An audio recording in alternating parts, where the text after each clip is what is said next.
Welcome to our channel.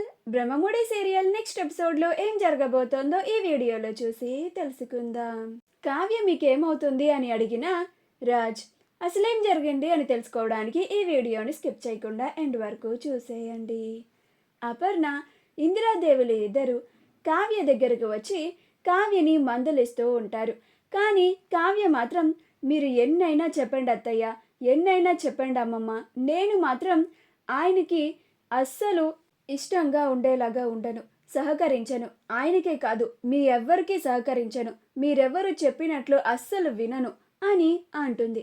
అప్పుడు అపర్ణ, అదేంటి కావ్య, నిన్న తాతయ్య గారి దగ్గర సరే మీరు చెప్పినట్టు వింటాను అని ఒప్పుకున్నావు కదా, మరి ఇప్పుడు సడన్గా ఇలా ప్లేట్ తిప్పేసావేంటి అని అంటుంది.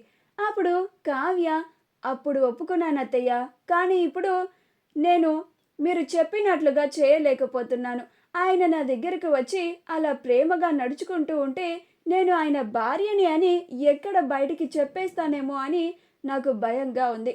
పైగా మీరు చేసే ప్రయత్నాల వల్ల ఆయన ఆరోగ్యానికి ఎక్కడ ప్రమాదం కలుగుతుందో అని చాలా భయంగా ఉంది నాకు. అందుకనే నేను ఇలా మాట్లాడుతున్నాను అత్తయ్య అని అంటుంది. అప్పుడు ఇందిరాదేవి, ఓసిని భయం తగలయ్యా, మేమంతా ఉన్నాం కదే, మేమంతా జాగ్రత్తగానే వాడికి ఇలా చెయ్యి ఇలా చెయ్యి అని వాడికి ఏ ప్రమాదం జరగకుండా చెప్తున్నాం కదా, ఇంకెందుకు నీకు ఇంత భయం, వాడికి ఏమి కాదే అని అంటుంది.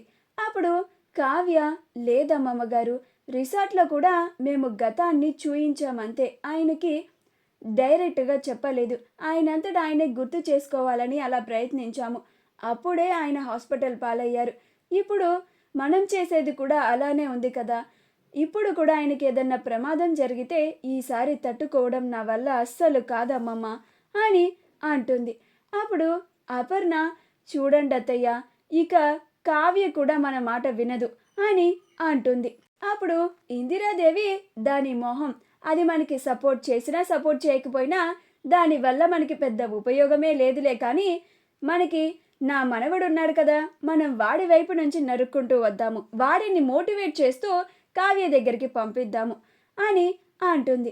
అప్పుడు అపర్ణ, ఏంటత్తయ్య, నరుకుతారా, నా కొడుకుని నరికేస్తారా అని అంటుంది. అప్పుడు ఇందిరాదేవి, వసే మొద్దు, 6 నెలలు సావాసం చేస్తే వాళ్ళు వీలవుతారన్నట్టు నీ కోడలితో మాట్లాడి మాట్లాడి నువ్వు కూడా దానిలా తింగరి దానిలా తయారయ్యావేంటే అని అంటుంది.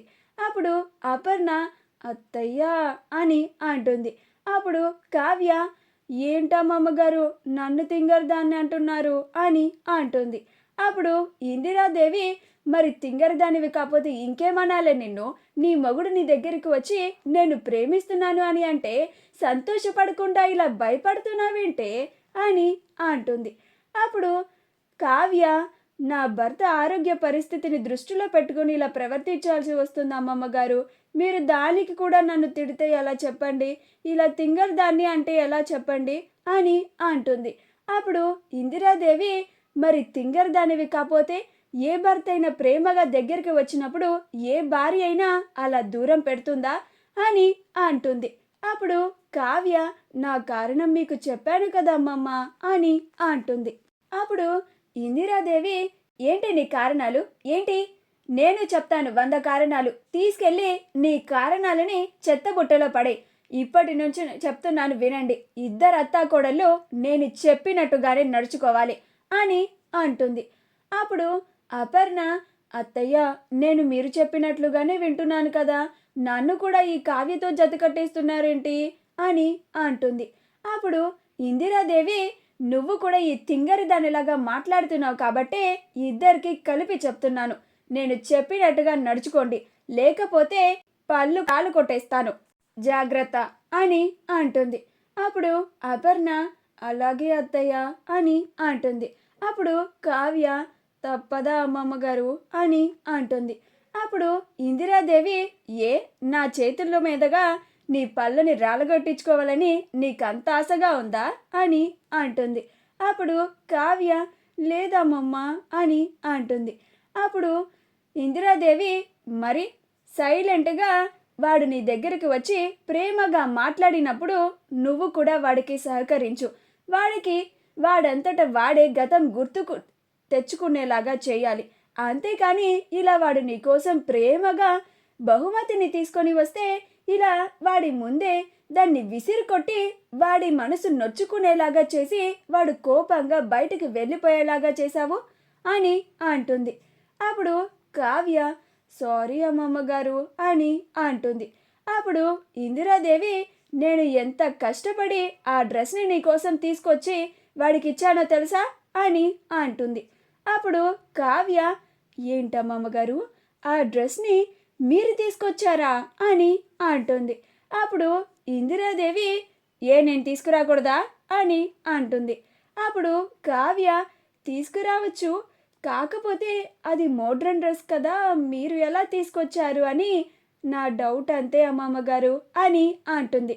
అప్పుడు ఇందిరాదేవి ఈవిడ ముసలిదైపోయింది, ఈవిడికి మోడ్రన్ గురించి ఏమీ తెలీదు అని నన్ను తక్కువ అంచనా వేశావా?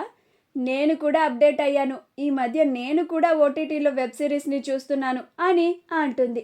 అప్పుడు కావ్య అమ్మమ్మ గారు వామ్మో అని అంటుంది. యామిని రుద్రాణికి కాల్ చేస్తుంది. హలో రుద్రాణి గారు, నేను చెప్పిన పని ఎంతవరకు వచ్చింది అని అంటుంది. అప్పుడు రుద్రాణి అదే పనిలో ఉన్నాను అని అంటుంది. అప్పుడు యామిని నేను మీకు హెల్ప్ చేయడానికి నా మనిషిని మీ ఇంటికి పంపిస్తున్నాను, అతను జనాభా లెక్కలు కోసం వచ్చానంటూ ఆ ఇంట్లో ఉన్న వాళ్ళ పేర్ల అందరివి కనుక్కొని వాళ్ళ మధ్యలో ఏ రిలేషన్ ఉందో కనుక్కొని రాసుకుంటూ ఉంటాడు. అప్పుడు మీకు చాలా ఈజీగా ఉంటుంది. అప్పుడు మీరు కావ్య అక్కడ ఉన్న వాళ్ళకి ఏమవుతుంది అనే పాయింట్ని రేస్ చేసి మా బావకి కోపం వచ్చేలాగా చేయండి, ఇక అంతా మా బావ చూసుకుంటాడు అని అంటుంది. అప్పుడు రుద్రాణి అలాగే యామిని త్వరగా పంపించు అని అంటుంది. అప్పుడు యామిని కాల్ కట్ చేస్తుంది. ఈలోగా మేడం సార్ అనుకుంటూ ఒక అతను వస్తాడు. అప్పుడు రుద్రాణి అతను వచ్చేసినట్టున్నాడు అని దూరం నుంచి చూస్తూ ఉంటుంది. ఇందిరాదేవి అపర్ణలు వచ్చి ఎవరు కావాలి అని అంటుంది. అప్పుడు అతను వచ్చి జనాభా లెక్కల కోసం వచ్చానమ్మా, మీ ఇంట్లో వాళ్ళ పేర్లు చెప్తారా అని అంటాడు. అప్పుడు సుభాష్ వచ్చి ముందుగా మా నాన్నగారి పేరు రాసుకోండి సీతారామయ్య గారు, ఆయన పైన నిద్రపోతున్నారు అని చెప్తారు. మా అమ్మగారి పేరు ఇందిరాదేవి, వాళ్ళ పెద్ద కొడుకుని నా పేరు సుభాష్, అలా అందరి పేర్లు చెప్తారు. చివరాఖరికి కావ్య పేరు వచ్చేసరికి ఎవరు ఏమీ మాట్లాడరు.